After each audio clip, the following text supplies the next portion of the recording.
मेरे प्यारे विश्वासियों, आप सबों को इस धर्म शिक्षा को सुनने के लिए स्वागत एवं जय यीशु।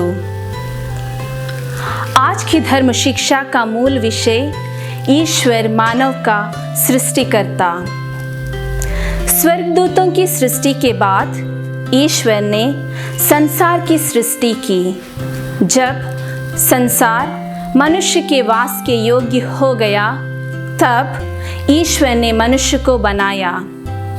मनुष्य का शरीर संसार की मिट्टी से बना है, लेकिन उसकी आत्मा ईश्वर की विशेष सृष्टि है।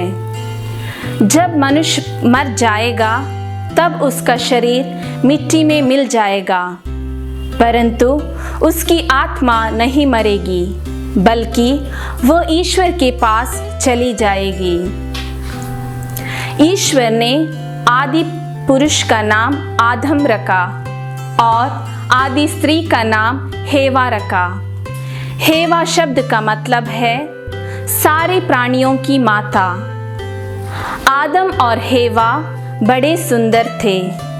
सृष्टि के मुकुट के रूप में ईश्वर ने मनुष्य को बनाया था, लेकिन उसके शरीर से भी सुंदर उसकी आत्मा थी, जो उस समय निष्कलंक थी। ईश्वर ने आदम को परखा, लेकिन आदम ने ईश्वर की आज्ञा ना मानकर पाप किया। उसी समय से वे श्रापित हो गए और उनके लिए सांसारिक जीवन कष्टमय हो गया। तो बताइए, हमारा सृष्टिकर्ता कौन है? हमारा सृष्टिकर्ता ईश्वर है। पहले आदमी और औरत कौन थे? पहला आदमी आदम था और पहली औरत हेवा। इसीलिए उन्हें मानव जाति का आदि माता पिता कहते हैं। इस पृथ्वी पर मनुष्य का आगमन बहुत बाद में हुआ था।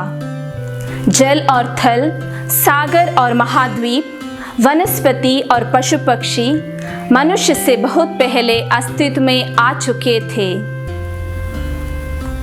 इज़राइल जनता इस बात को स्वीकार करती है कि सारी सृष्टि की रचना कर लेने के बाद सृष्टि के अंतिम दिन अर्थात छठवें दिन ईश्वर ने मनुष्य को बनाया, जो सारी प्रकृति और पशु पक्षियों के साथ इस पृथ्वी का उपभोग करता है, जो सबसे भिन्न और अधिक मूल्यवान है। यही कारण है कि ईश्वर ने मनुष्य को अपने प्रतिरूप और अपने सदृश बनाया, उन्हें समझने और अपनी इच्छा से चुनने तथा प्यार करने की क्षमता दी। हमारी सारी गरिमा इसी बात में निर्भर है कि ईश्वर ने मनुष्य को अपने प्रतिरूप बनाया। ईश्वर ने मनुष्य को नर और नारी बनाया, जिससे कि वे एक दूसरे के साथी और सहायक बन सकें। एक साथ रहकर वे संतान उत्पत्ति द्वारा जीवन के क्रम को बनाए रखते हैं। अपने ज्ञान, अपने अनुभवों और अपने प्यार का हस्तांतरण करते हैं। ऐसा इसलिए है क्योंकि नर और नारी दोनों ईश्वर के प्रतिरूप हैं। हम में स्वयं ईश्वर को और अपने साथ रहने वाले पड़ोसियों को जानने और प्यार करने की क्षमता है। नर और नारी होने के नाते सारी सृष्टि हमारे अधिकार में है, जिससे कि हम ईश्वर और एक दूसरे के प्यार में दिन प्रतिदिन आगे बढ़ सकें। मनुष्य दुनिया की खोज कर सकता है, दुनिया की छानबीन कर सकता है, इसका प्रयोग कर सकता है, इसको नए ढंग से संवार कर नया रूप दे सकता है, इसका विनाश भी कर सकता है।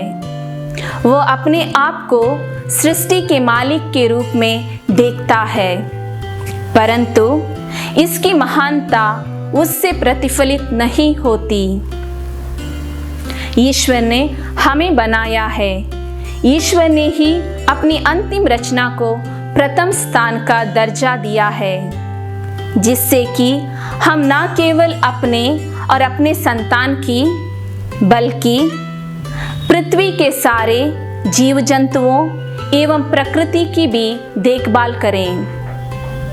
ईश्वर हमसे इस बात की अपेक्षा करता है कि हम सभी पशु पक्षियों और पेड़ पौधों का विश्वसनीय साथी बनकर रहें तथा हम जीवन का बचाव और उसकी रक्षा करें।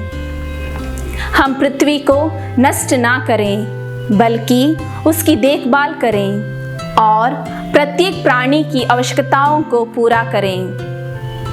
नर और नारी दोनों के कंधों पर पृथ्वी की जिम्मेदारी है। वे दोनों समान रूप से ईश्वर की गरिमा के सहभागी हैं।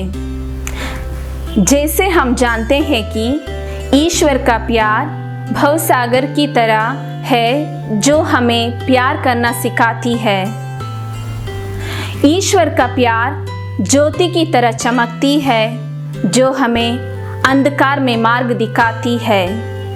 तो आइए हम ईश्वर को सारे हृदय से धन्यवाद दें और उसकी स्तुति तथा गुणगान करें। धन्यवाद।